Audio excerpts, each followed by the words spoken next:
अब की इंतजाम सगरी, गोरखपुर में लागल रोकथाम सगरी।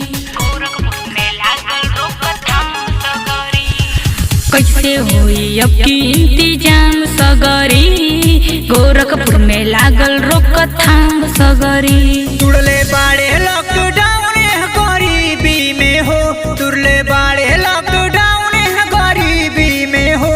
धनीला देव चुनरिया खरीदी के हो, धनीला देव चुनरिया खरीदी के हो।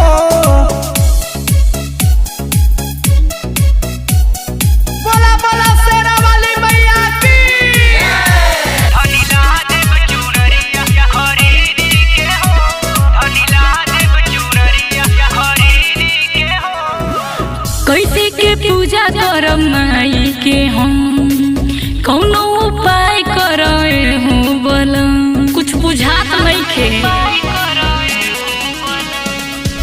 बंद बा पूरा गोरखपुरिया शहर, सुना सुना लौके लगाऊं आया घर। कल शादी अरी दे दी कोहरा हो गरीबी के हो, कल शादी अरी दे दी कोहरा हो गरीबी के हो।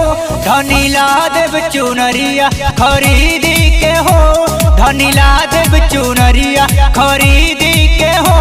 धनीला देव चुनरिया खरीदी के हो।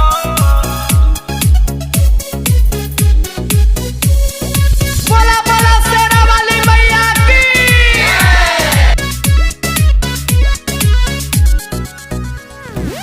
कैलस कोरोना सारा दुनिया के तुम, गाँव या शहर सबे लड़ताने जंग। अब तो मैं रखबार बाड़ी,